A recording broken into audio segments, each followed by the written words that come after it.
Hello friends, I'm trying the tribe generator challenge and today I've generated 3 tribes.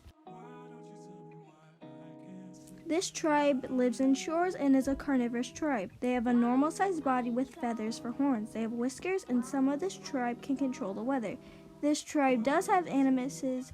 There are currently none alive, with them being genetic alive. When I heard the control the weather part, I thought of a peaceful tribe, kind of like the Silkwings and Rainwings, but because they can control the weather, other dragons just leave them alone so that they don't cause bad weather in their part of the continent. And when I heard the feathers for horns, and the whiskers, I honestly thought of koi and catfish. So I decided that they would have long whiskers and short whiskers. And and because they live in shores, I thought that they would live on the cliffside. Near the rocky beaches, and they would hide in the rocks, disguised as boulders, and then they would wait for their prey, kind of like how alligators wait for their prey in the water. And for this tribe, I thought that their main form would be silks and fabrics.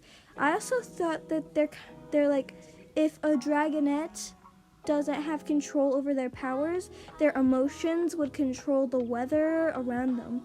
You know how in most cartoons, when a character is feeling angry or sad, they have rain or thunder on the top of their heads, kind of like that. And I also thought that their wings would be patterned, and their wings kind of act like tiger stripes to serve as camouflage. And the colorful bits are to distinguish between others.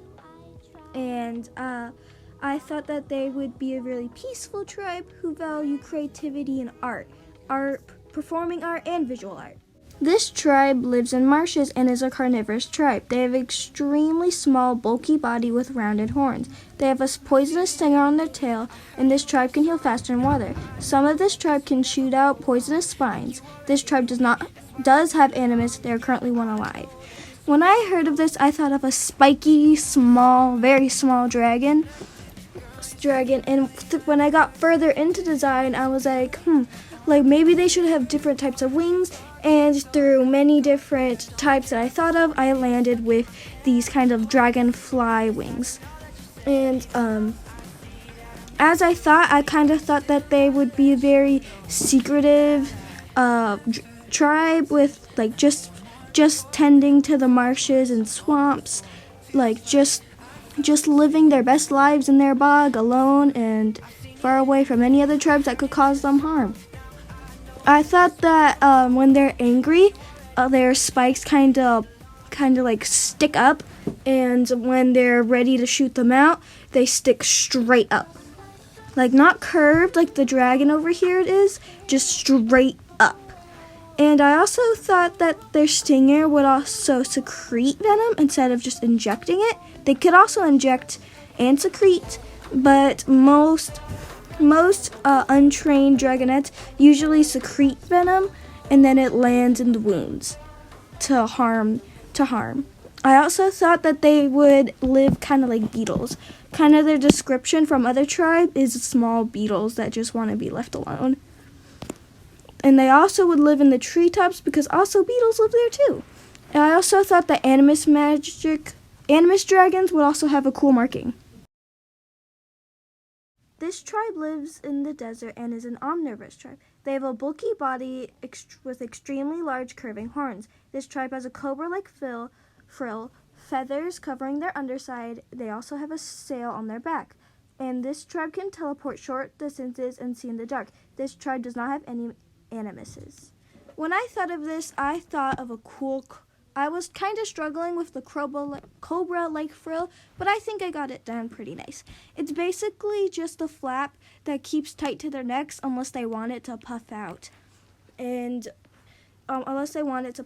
also thought that to spice them up, that they have translucent translucent wings so that the sun glares through their wings and can blind their enemies. Kind of morbid. And for this one, I wanted they're usually kind of dark, sandy, rusty colored, but with hints of yellow. And the ones who are usually out in the sand more often are usually more dull and sandy colored, kind of like sand wings. But the more ones who live only in oases all have have bright amber-like colors. I also thought that